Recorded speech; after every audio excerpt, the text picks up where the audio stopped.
Halo, selamat datang di channel Ruang Taktik. Di video kali ini kita akan analisis pertandingan antara Tottenham Hotspur versus Manchester City. Pertemuan antara dua filosofi yang bertentangan, yaitu Pep dengan possession dan Mourinho yang gak begitu menaruh penguasaan bola sebagai prioritas. Bahkan menurutnya tim yang banyak memegang bola rentan melakukan kesalahan. Filosofi ini menggambarkan secara garis besar pertandingan ini. Unggul tendangan ke gawang, unggul penguasaan bola, namun City nggak bisa konversi semuanya itu jadi gol lantaran aksi bertahan heroik dari pertahanan Spurs. Tim asuhan Mourinho ini juga lebih klinis dengan menghukum kesalahan-kesalahan City dan mencetak 2 gol. Penasaran dengan jalannya pertandingan? Let's go, kita bahas sama-sama.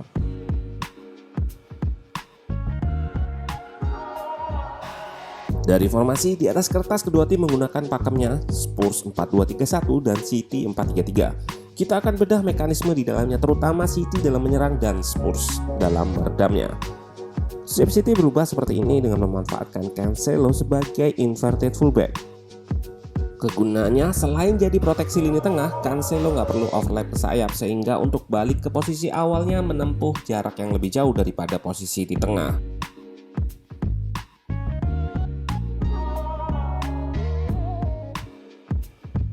Di sayap juga bisa kita lihat sudah diisi winger yang stay wide, yaitu Torres dan Mahrez.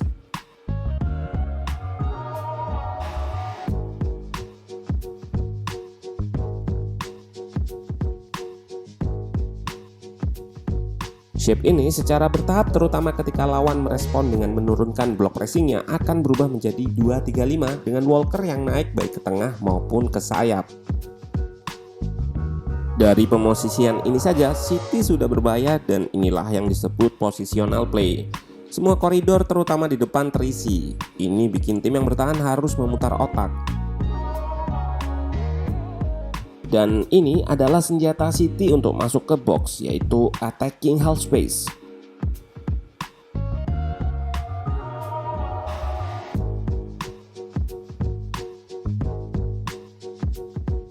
Serangan ini ditunjang dengan posisional yang menggunakan 5 pemain depan tadi dan berada di tiap-tiap koridor, terutama sayap. Dan inilah yang disebut stretch atau meregangkan pertahanan lawan.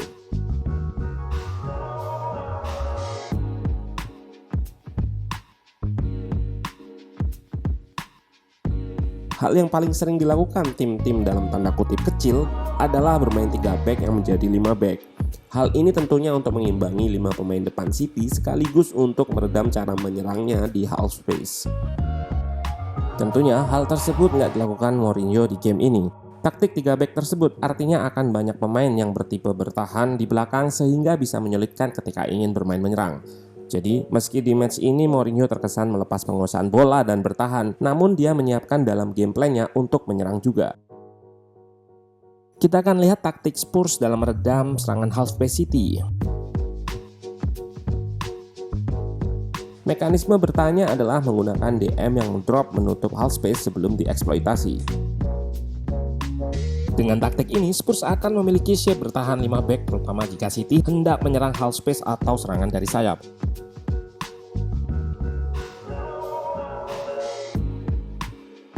Di tengah, 3 pemain tersisa akan merapat sehingga mempersempit ruang antar lini. Opsi-opsi di tengah pun akan ditutup. Ndombele yang berposisi di belakang striker bisa drop untuk membantu lini tengah jika ada pemain tambahan dari City. Jika tidak, dia dan Kane akan melakukan press ke back tengah City jika bola disirkulasikan ke belakang. Ini membuat City nggak punya opsi yang aman.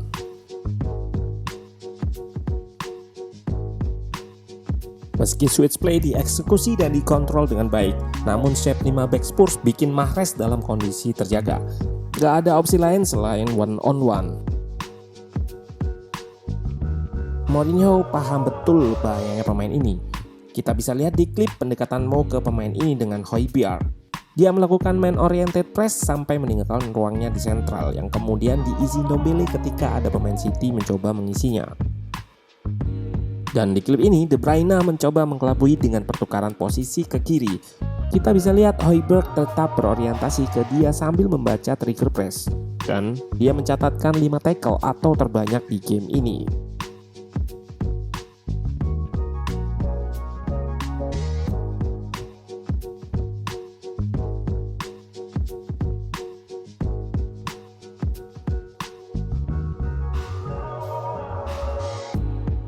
Dan yang menerima bola di sini adalah Kane dengan pergerakannya yang sulit diantisipasi. Jika diikuti oleh dua back, maka akan memberikan space ke pemain lain. Dan jika tidak diikuti, maka dia akan bebas seperti ini. Masalahnya adalah kemampuannya juga dalam mengirim umpan. Jumlah keterlibatan Kane dalam gol totalnya ada 16, terbanyak hingga pekan ke-9. Tadi sudah disinggung soal positioning Kane. Dia bisa menjadi ujung tombak atau nomor 9, atau juga sebagai penyuplai dan pemberi ruang pemain lain atau nomor 10. Di gol ini akan terlihat space atau ruang jika back mengikutinya. Mengambil posisi di antara dua center back membuat bingung siapa yang harus memarkingnya.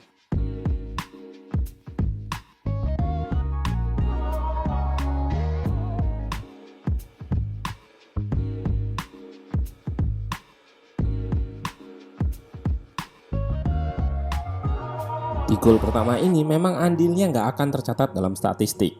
Namun di gol kedua dia memberikan assist. Sekali lagi diawali positioningnya yang turun ke belakang.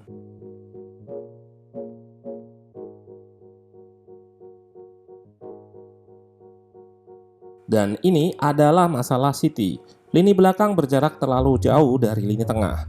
Hal ini juga karena kejelian Mourinho mengeksploitasi lini belakang dengan kecepatan Son dan pergantian Moura yang on point. Dua pemain ini akan menyerang ruang di belakang back, sementara ruang di depannya dieksploitasi oleh Kane yang drop tadi.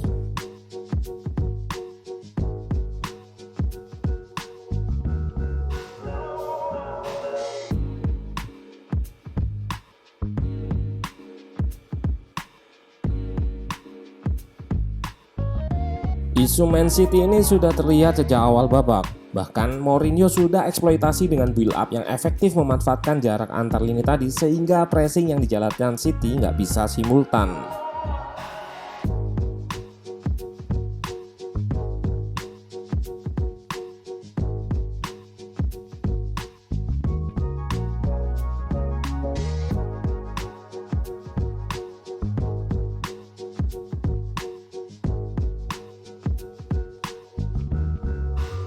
Isu Guardiola lainnya adalah meski menguasai pertandingan, nyatanya bola lebih banyak bergulir di depan pertahanan Spurs, bukan di belakangnya.